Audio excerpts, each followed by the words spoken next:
All right, friends, it seems that when it comes to Donald Trump, Fulton County District Attorney Fani Willis and Fulton County Sheriff Pat Labat are not playing around. But before we unpack what's going on, if you haven't yet, please hit that like, subscribe, and the alert bell. Maybe check out my Patreon. I'd appreciate the support. All right, so what do I mean when I say that the district attorney and the sheriff are not playing around? Well, we're going to play some clips here which kind of emphasize this, but as a reminder, I shouldn't have to remind you this, I probably don't, and when I do remind you of it, it'll probably raise your blood pressure, but it needs to be done. Donald Trump, as the former president of the United States, the leader of the Republican Party, the potential future president of the United States, a New York billionaire real estate mogul celebrity, has been treated with kid gloves and graded on a curve his entire life. This man does not know what it means to face accountability, which explains either in part or totality why he does and says the things he does and says, right? But it seems like he may have met his match, if not legally, at least with respect to bluntness and expectation, from the Fulton County District Attorney, Fani Willis, and the Fulton County Sheriff, Pat Labat, or Labat, I'm not sure how you pronounce it, because it seems that they're treating Donald Trump, or they have said that they intend to treat Donald Trump like every other defendant or suspect they've ever encountered. So this is a clip from Fani Willis. Let's hear what she has to say. Subsequent to the indictment, as is the normal process in Georgia law, the grand jury issued arrest warrants for those who are charged. I am giving the defendants the opportunity to voluntarily surrender no later than noon on Friday, the 25th day of August, 2023.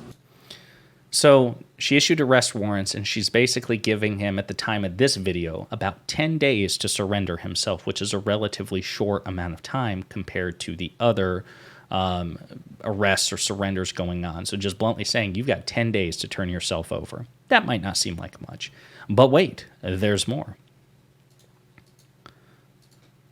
So this is from Pat Labat, the Fulton County Sheriff, right? So when it comes to Donald Trump's previous arrests, he has not had to deal with handcuffs or fingerprinting or mugshot, right? Again, they just, for whatever reason, the courts decided not to put Donald Trump through that, which is sad because I think he should go through that because most people would go through that. And so why should Donald Trump be treated any different? This man is not the president of the United States. He is merely the former president of the United States. So it's not like he's our head of state or head of government who should be afforded certain dignities or certain protections when he's in office, as all presidents, Republican or Democrat, are afforded.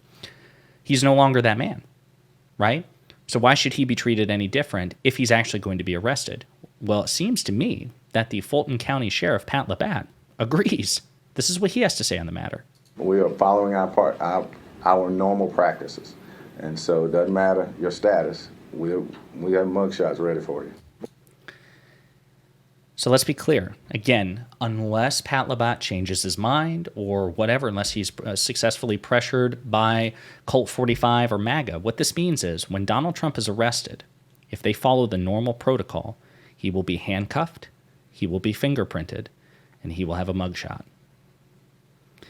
Now, it's funny to see right-wingers online try to spin this. Oh, you put him on, you give Donald Trump a mugshot, he's going to sell gazillion merchandise. I don't know if you can trademark mugshots, so I don't know how legally that would work, if he could make any money off it, or how that would work. But set that aside, the cope involved.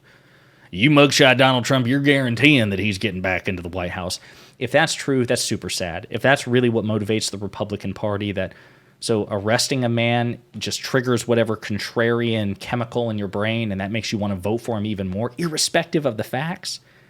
You're not even saying that if you mugshot a wrongly convicted man or a wrongly indicted man, which I guess I could understand, right, that there's sympathy there, but you're just saying if Donald Trump has to be treated like any other suspect or any other defendant, you're even more motivated to vote for him? Super strange. I'm not sure the logic pans out, and I'm not sure it would manifest in Trump going back to the White House, and that's probably a separate video when you look at the polling. But I think it's going to be hilarious for Donald Trump, nearly 80 years old, okay, rapidly approaching 80, for him to have to experience the ignominy, and the mundane aspect of being a defendant in the United States courtroom where you're handcuffed, like a normal person. You are fingerprinted like a normal person, and you have to get a mugshot like a normal person. And you know that orange face is not going to be very flattering in that particular mugshot. So, folks, I can't wait to see it, and I'm sure most of you can't either.